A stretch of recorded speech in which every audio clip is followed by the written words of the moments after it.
ADHD, it's really rising these days. There's a lot more kids being diagnosed and medicated for this condition than there used to be. And again, it's considered to be one of these genetic medical conditions. Let's say I hadn't had lunch, okay? I have had lunch, but let's say I hadn't, and you were holding a chocolate bar in your hand, okay? And I'm really hungry. I might have an impulse to grab that chocolate bar and bite into it. That's the impulse. Anything wrong with having the impulse?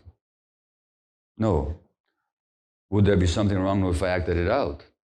Yes, okay? So there's nothing wrong with having the impulse, but that's okay, because there's a part of my brain, and I'm pointing at it actually, it's right here, one of whose jobs is to regulate impulses, which is to say, Gabor, not right now, it's not your chocolate bar.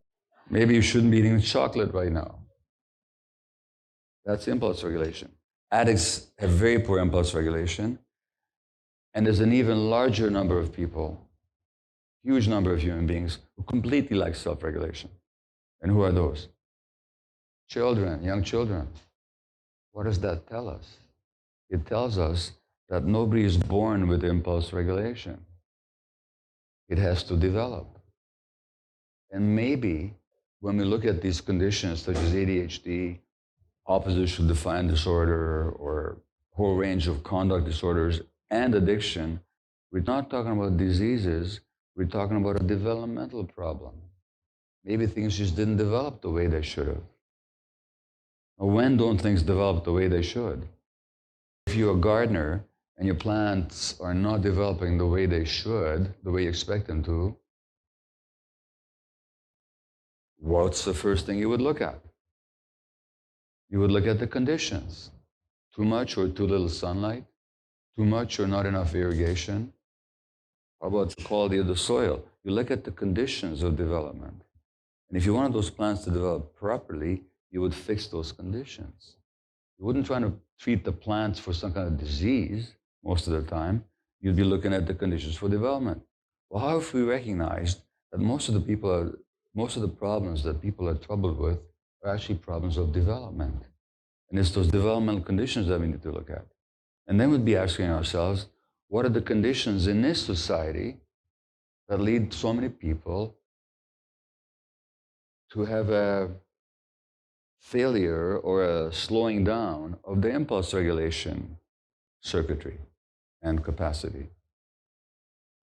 That's the first point. So it's a developmental problem rather than a medical problem per se. Number one. Number two, if you look at the tuning out of ADD,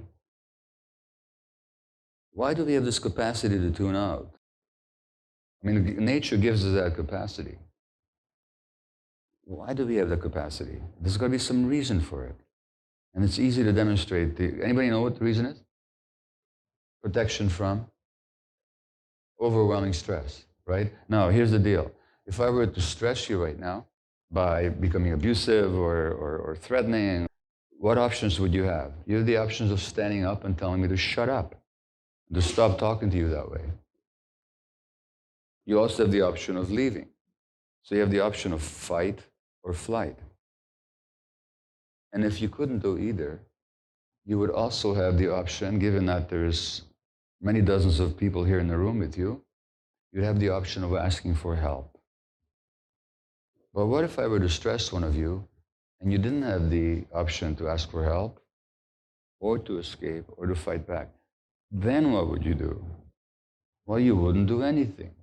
And so freezing is one option, tuning out is another, just going absent-minded, dissociating in other words.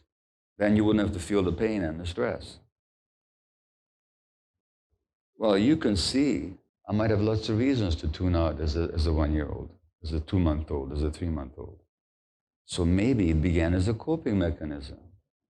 Maybe the ADD also begins as a coping mechanism. You may think you're here because somebody in the family's got a problem and you're here to help them. What I'll be telling you throughout the day is that actually each one of us is here for ourselves.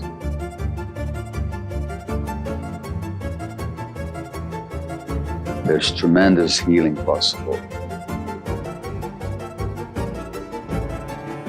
Is anybody ever really whole? Yes, they can be.